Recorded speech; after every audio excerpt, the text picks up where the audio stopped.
Hey everybody, and welcome to the Lazy Discussion. This will be the full review of Glass. So if you have not seen Glass, I'd recommend you click out of this video, go ahead and go into the description section. I'm going to have a link for my initial review. Right there is just my initial thoughts on Glass, so if you want to avoid spoilers, go ahead and look at that. But if you guys have already seen it, stick around because I'm going to get into deeper details as to why the movie received the grade it did. So, you guys have been warned. So let's start with the good. This movie was amazing, honestly. It was damn near perfect, but the ending really destroyed it for me. I'll get into that later. So let's start with the good. So the beginning was awesome. It was everything that I had hoped to see in this movie. So we start off with David, and he's doing his vigilante thing. Right now he's on the search for 4 cheerleaders because there were 4 cheerleaders that were kidnapped, and it kind of fits the same MO as Split did, where the 4 girls were kidnapped. So we as the audience automatically know who took the girls, and David is trying to figure it out, and he's trying to find these girls before it's too late. So he's going down the streets, what he calls his walks. So he goes on his like kind of daily walk to touch people around him to see where, or to see if anybody has any ideas where these girls are, and he's not having any luck. And he actually runs into Hedwig as he's walking down the street and bumps into him, so that way he can see what Hedwig has seen around him. And that's when he notices that Hedwig is actually holding those girls hostage. And David at first wants to stop Hedwig, but he's more concerned for the girls. So he has his son helping him out in his warehouse. He's actually talking to his son on a microphone. And so his son, Spencer Clark, is reprising his role as Joseph Dunn. And he tells him that there are buildings nearby that fit the description of where he sees these girls. And so we cut to the girls. They're chained up, and they hear a loud door open. And then it's actually David who's breaking them free.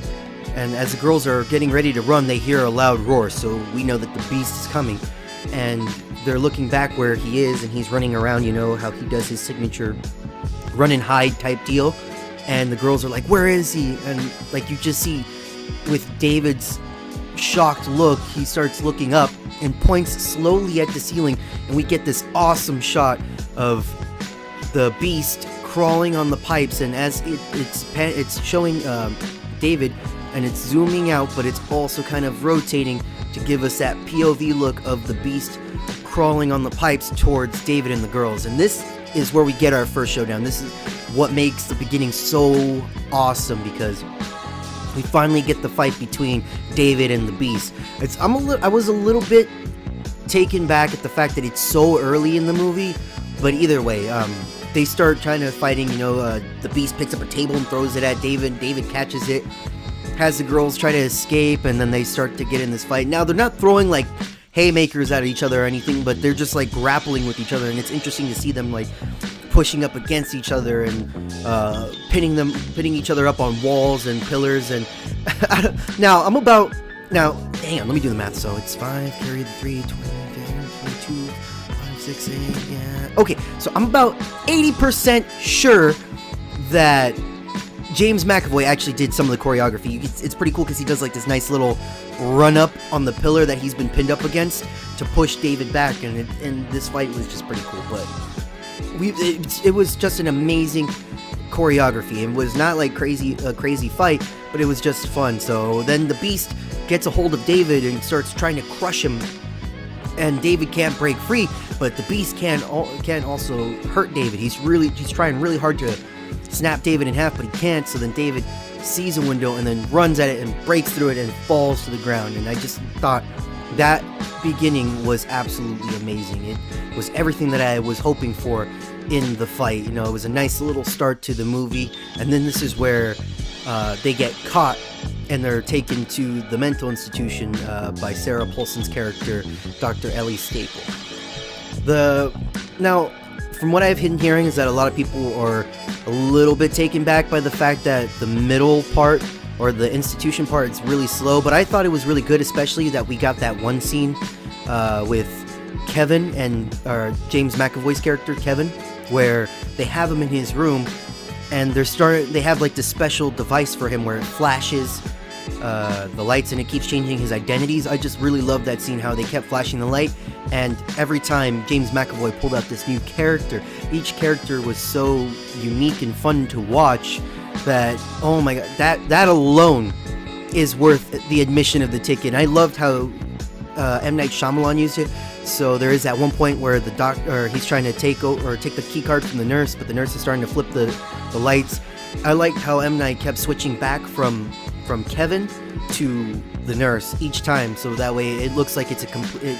You don't get to catch the change between the characters, and I just thought it was an interesting look because each time the flash happened, we got a new character pumping out and already starting to say lines. And we got some new ones, but one of my favorite ones was this little Spanish lady that James McAvoy, my brother, honestly, I felt like his Spanish was pretty good for a British guy, and it was just perfect, and I just loved that scene.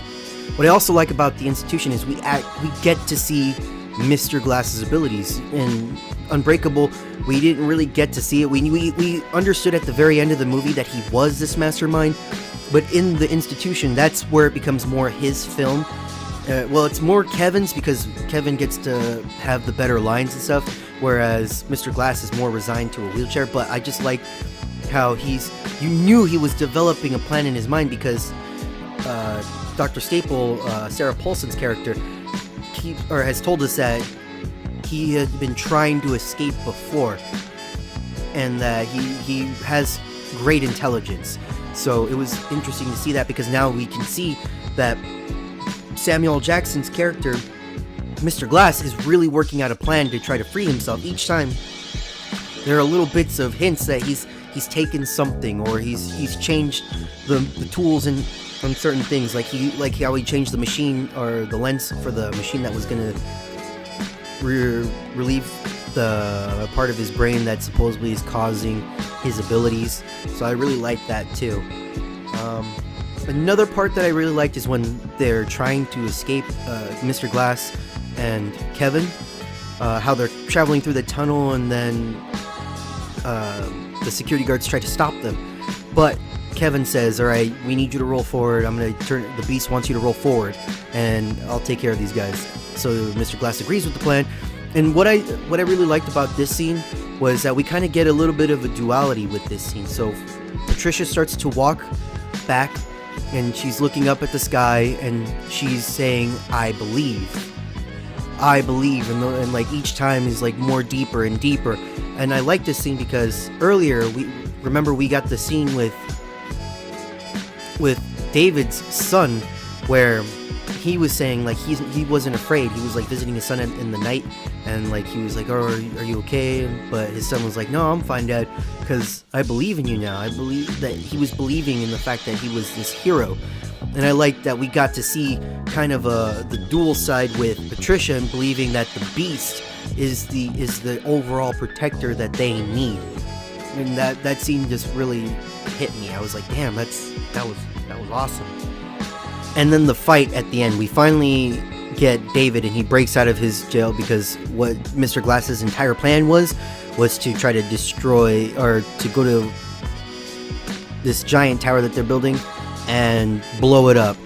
But that was just, we all know that was just a ruse to get the cops to go over there, and then that way they have the battlefield right there. And I just love how the fight choreography in this one is. Well, with the exception of like the Beast doing his little dog run, that was definitely a little silly, but I like M. Night's shots, how we get the shot from inside the van and David gets tackled by the Beast, and we don't really get to see the impact. We just feel the impact with these two ladies that are trapped in the van when David gets tackled by the Beast up against this van, and just the sheer force that it exudes on the van, that we don't get to see it, but we get to kind of feel it with that. And I thought that was just a unique shot. Alright, time to get into the issues. Now, one thing I didn't like was the Beast. I felt that the Beast was really underutilized in this movie. Now, he does come out in it a lot, but the problem is that I remember in Split, it was such a mysterious force, this Beast. Like, we as the audience didn't know who the Beast was.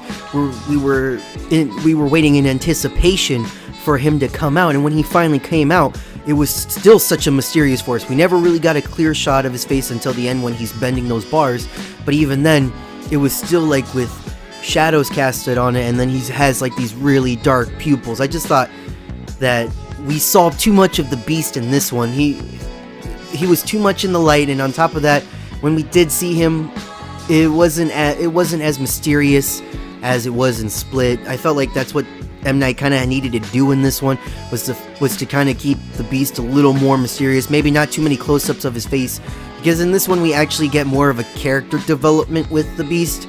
Because he's concerned about losing control of the Horde, but I just feel like that really downplayed the Beast for me. I wanted the Beast to be this mysterious thing that David finally fights at. It's this all-imposing force, but it just seems like this is a guy who did some steroids and now he wants to fight some guy. It was just really downplayed, and I wasn't a fan of how the Beast was utilized in this film, and I thought it could have been just a little bit better. Another thing was, so we have our three characters. We have David's son, Joseph, played by Spencer Clark. We have Mr. Glass's mom, or Elijah's mother, played by Cherlayne Woodward. And then, of course, we got the return of Casey from Split, who was played by Anya Taylor-Joy. I was okay with Joseph being there. I felt like he had a purpose for this movie at the beginning, especially because he was trying to help his dad, especially when he got thrown into the mental institution. Joseph was trying to get him out, but he couldn't.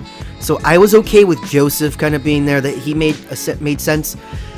Anya Taylor-Joy, or Casey in this case, I felt like she didn't need to be in the movie. I wasn't too taken back, but I felt like the way that they used her in the movie was really dumb, because we get like a kind of Hulk and Black Widow moment that Casey is able to calm the Horde down and be able to pull Kevin into the light.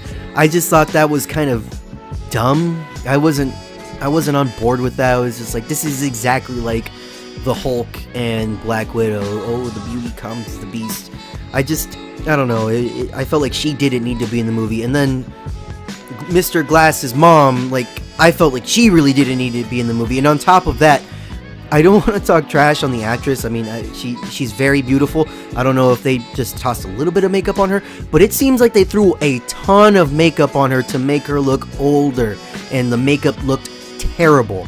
It was absolutely horrible. She could barely move her face. She could barely emote. Her lines were always delivered like this because she had a hard time delivering her lines because of the amount of makeup she had on top of it. I just felt like those three characters didn't need to be there, especially during the finale of the movie. It was really downplayed, and I had issues with those three characters. And this ending, oh wow.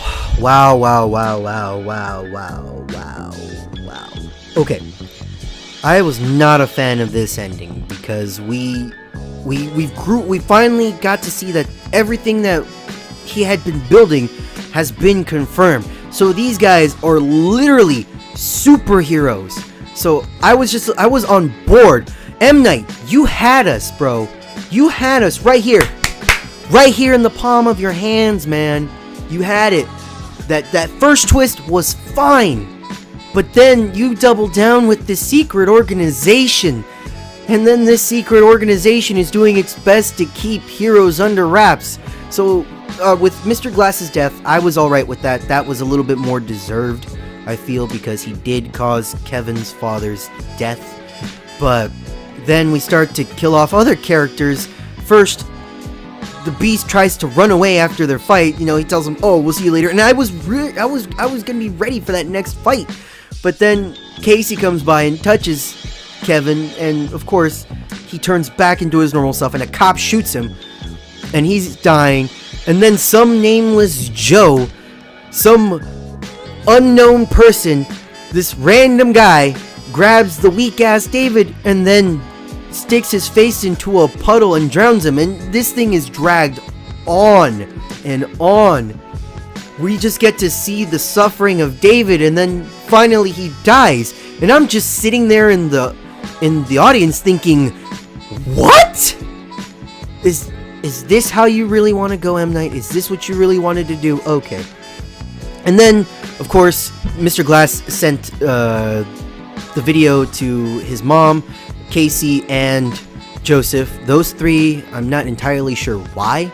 I can understand his mother, but the other two, I don't know. And then, of course, they released the video to everybody in the world and let them know that superheroes exist and that we are capable of going past certain limits. But let me tell you something, is that the fact that they don't explain precisely that this is something that happens if you believe deep enough. If you believe deep enough that this would happen. I don't believe it was really explained. I don't, maybe he released the files with it, but either way, I was not on board with that because we grew up, we just finally got invested in these characters, and they're so unceremoniously killed off one at a time. And I just thought it was not the way to go. It just destroyed the movie for me because I was so invested and ready to go. And the ending, I'm not a fan of this whole, now we're together and we're gonna show the world that heroes exist, is what Elijah's mom says. But, you know, can we not forget the fact that she was kind of on board with him?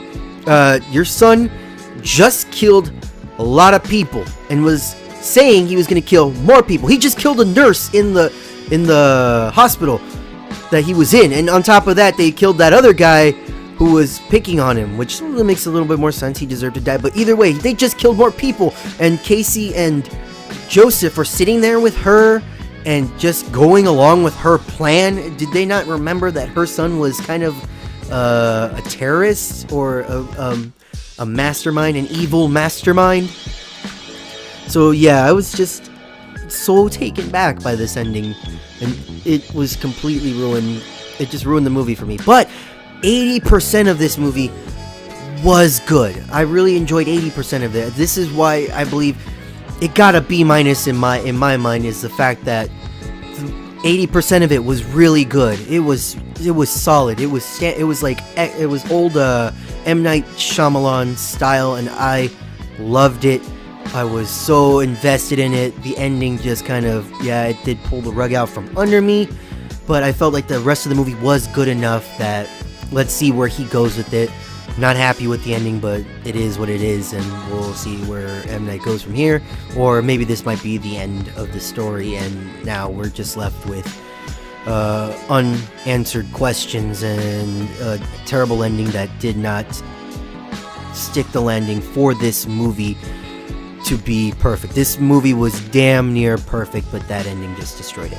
So, thank you guys for joining me for the lazy discussion. I hope you enjoyed it. Go ahead and leave your comments in the comment section. Tell me what you guys thought about the movie. Leave a like on this video as well, and subscribe to my channel for more reviews. I'll be doing more reviews coming next week. There are more releases coming out, so also in the comment section, go ahead and leave what movies you guys might want me to check out. I might also be putting up a poll of videos that are going to be coming out next week, and then if you guys want, you can vote on those movies and tell me which one you really want to review on. But thank you again for joining me for the lazy review, and I hope you guys have an amazing weekend.